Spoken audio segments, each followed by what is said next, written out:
पोटच्या मुलाने जन्मदात्या बापाचा खून का केला? कारण ऐकूनच पायाखालची जमीन सरकेल। बाप मुलाचे नाते एकमेकाला आधार देणारे असते। एकमेकाच्या वर्तनाचा परिणाम एकमेकाच्या जगण्यावर होत असतो, हे कोणी नाकारणार नाही। पण अलीकडे बाप आणि मुलांमध्ये काही ना काही कारणाने वितुष्ट येण्याचे प्रमाण वाढत चाललेले आहे। यातून घरामध्ये वाद दुमसू लागतो, ज्यांचा शेवट निश्चितपणे वाईटच असतो। नाशिक जिल्ह्यात घडलेल्या घटनेमध्ये बापच मुलाच्या जीवावर उठला होता। मुलगा मरावा यासाठी बाप कारस्थान रचत असल्यामुळे घाबरलेल्या मुलाने बापावरच हल्ला केला आणि त्याचा जीव घेतला। या प्रकरणात मुलाच्या हातून बापाचा खून झाला आणि मुलगा तुरुंगात गेला। त्या घरावर दुःखाचा डोंगर कोसळला। या धक्कादायक घटनेचा सविस्तर वृत्तांत पुढे पाहण्याअगोदर जर तुम्ही या चॅनेलवर जर नवीन असाल तर प्लीज आपल्या ह्या मराठी चॅनेलला नक्की सबस्क्राईब करा। नांदगाव तालुक्यातील जातेगावमध्ये विठ्ठल तुकाराम गायकवाड हा त्याची पत्नी झंबराबाई, मुलगा श्रीकृष्ण उर्फ सावता आणि मुलगी राधा यांच्यासह राहत होता। त्यांचा मुलगा श्रीकृष्ण उर्फ सावता विठ्ठल गायकवाड हा 20 वर्षांचा असून तो स्वतःचे पिकअप वाहन चालवतो। विठ्ठल तुकाराम गायकवाड हा त्याच्या गावाजवळील मळ्यातील खोलीमध्ये रात्रीच्या वेळी झोपत असे। विठ्ठल याला पूर्वीपासून दारू पिण्याचे व्यसन होते आणि दारू पिऊन तो पत्नी आणि मुलांना सतत अर्वाच्य भाषेमध्ये शिवीगाळ आणि मारहाण करत असे। त्याच्या या वागण्याने सर्वजण वैतागले होते। त्यामुळे विठ्ठल आणि मुलगा श्रीकृष्ण या दोघांच्यामध्ये सतत भांडणे व्हायची। त्यातच विठ्ठल हा मुलगा श्रीकृष्णाला पाण्यात पाहू लागला होता।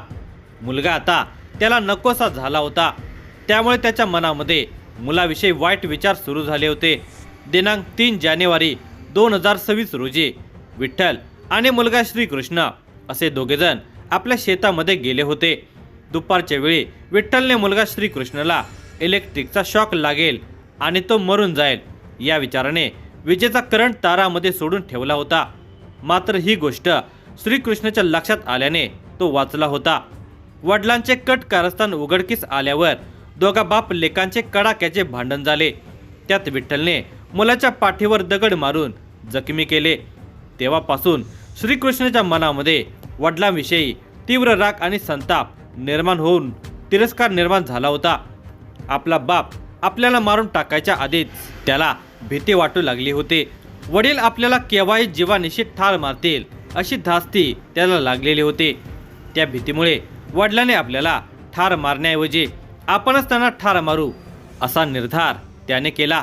दिनांक 4 जानेवारी 2026 रोजी रात्री 10:30 वाजण्याच्या सुमारास वडील विठ्ठल हे मळ्यातील घरी झोपण्यासाठी गेल्याचे श्रीकृष्णाने पाहिले।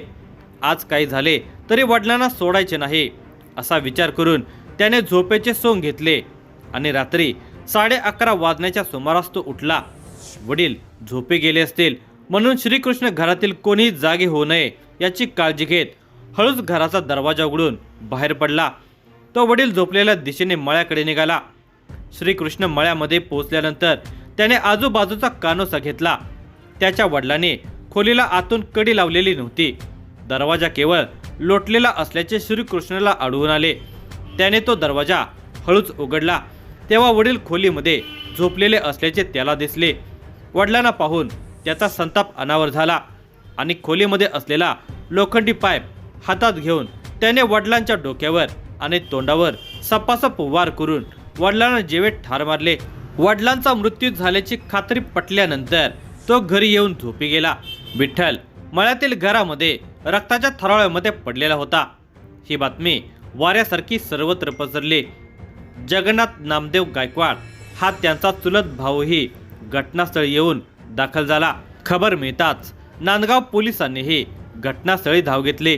सर्वांनी मळ्यातील घरामध्ये जाऊन पाहिले असता हा खुनाचा प्रकार असल्याचे सर्वांना दिसले। खोलीमध्ये विठ्ठल मृत अवस्थेमध्ये पडलेला होता। त्याच्या डोक्यावर, तोंडावर आणि ओठावर कठीण हत्याराने गंभीर जखमा केल्याचे दिसत होते। त्या जखमांमधून मोठ्या प्रमाणावर रक्तस्राव झालेला होता, तसेच बिछाण्यावर रक्ताचा सडा पडलेला होता। पोलिसांनी घटनास्थळ आणि मृतदेहाचा पंचनामा केला आणि मृतदेह विच्छेदनासाठी रुग्णालयामध्ये पाठवण्यात आला। पोलिसांनी आजूबाजूच्या लोकांच्याकडे विचारपूस केली। त्यावेळी श्रीकृष्ण हा देखील तेथे हजर होता। पोलिसांनी विश्वासात घेऊन त्याच्याकडे विचारपूस केली असता त्याने गुन्ह्याची कबुली देत सांगितले की माझ्या वडिलांना दारूचे व्यसन होते। दारू प्यायल्यानंतर ते आम्हाला शिवीगाळ आणि मारहाण करत असत। दिनांक 3 जानेवारी 2026 रोजी मी त्यांच्यासोबत मळ्यामध्ये गेलो असता त्यांनी मला शॉक बसावा आणि मी मरून जावे यासाठी इलेक्ट्रिक करंट सोडले होते।